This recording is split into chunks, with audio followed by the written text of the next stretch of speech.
आज Monday night raw kick off किया गया था। वर्ल्ड चैंपियन गुंथर के साथ और जैकी रेडमोंड रिंग में मौजूद थी पहले ही इनका इंटरव्यू लेने के लिए। गुंथर से पूछा गया कि डैमियन प्रीस्ट कहते हैं कि क्राउन जोल में कोडी रोड्स के हाथों डिफीट के बाद पहले वाला गुंथर अब नहीं रहा। क्या ये वाकई सच है? इस बारे में आप क्या महसूस करते हैं? गुंथर कुछ कहने वाले होते हैं कि डैमियन प्रीस्ट का म्यूजिक बज जाता है और वो आकर कहते हैं कि गुंथर मान जाओ तुम वीक हो गए हो। कैसा लगेगा तुम्हें जब एक रिंग जनरल एक स्ट्रीट बॉय यानी कि गली के लड़के के हाथों हार जाएगा?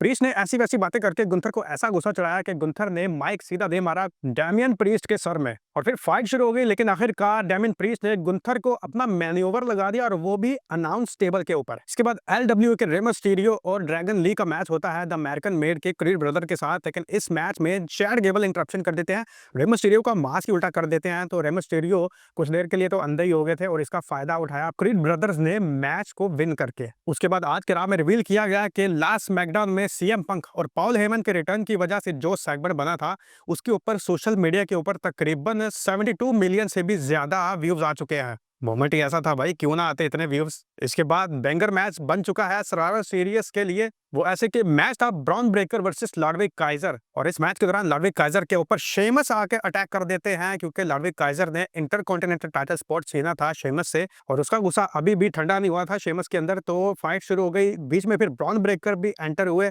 और तीनों के दरमियान ब्रॉल शुरू हो गया। फिर एंट्री होती है the general manager Adam Pearce की और वो इस मैच को बना देते हैं triple threat match for the intercontinental champion Ludwig Kaiser versus Bron Breakker versus Sheamus at Survivor Series. फिर हमें एक बैक स्टेज सेगमेंट नजर आता है जिसमें दिखाई दिए समी ज़ेन एंड द उसोस। जब इनसे सवाल किया गया सीएम पंक को लेकर तो समी ज़ेन ने कहा कि सीएम पंक के आने की वजह से रोमन रेंस बिल्कुल भी खुश नहीं नजर आ रहे। अब नेक्स्ट वीक स्मैकडाउन में इनका सेगमेंट होगा जिसमें ये दोनों बैठकर एक दूसरे के डिफरेंस पे बात करेंगे। तो बड़ा मजा आने वाला है, नेक्स्ट वीक के स्मैकडाउन को मिस नहीं करना।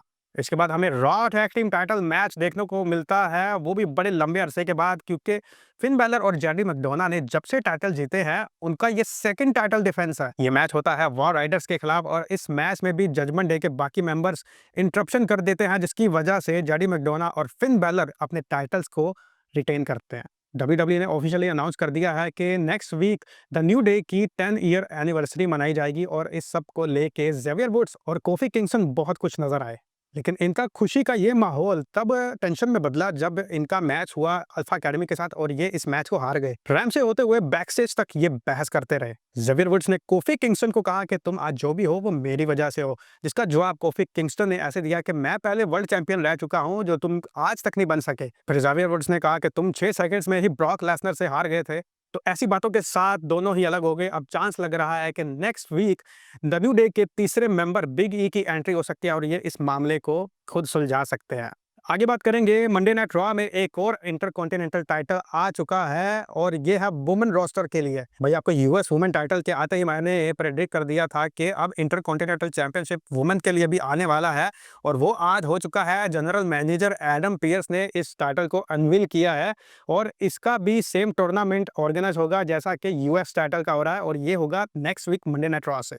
आगे बढ़ेंगे मेन इवेंट की तरफ जो कि एक बार फिर से डब्ल्यूडब्ल्यूई ने वुमेन डिवीजन के साथ रखा। मैच था Bianca bilayer versus champion Nia Jax और बढ़िया फाइट हुई इनके दरमियान। खास तौर पे वो मोमेंट जब बियांका बिलेयर ने नाया जैक्स को अपने शोल्डर्स के ऊपर उठा लिया था, बहुत ही लाजवाब था। आज अंदाजा हुआ है कि बियांका बिलेयर कितनी जानदार हैं। लेकिन आखिर में फिर बियांका बिलेयर के ऊपर नाया जैक्स भारी पड़ जाती हैं और फिर एंट्री होती है बेली की जो कि इंटरप्शन करती हैं जिसकी वजह से बियांका बिलेयर इस मैच को विन कर जाती है। बेली और बियांका बिलेयर फिर एक दूसरे को देखती नजर आती हैं और ऐसा लगता है कि अब वार गेम्स के लिए बियांका को 5th मेंबर मिल चुकी है बेली की शक्ल में।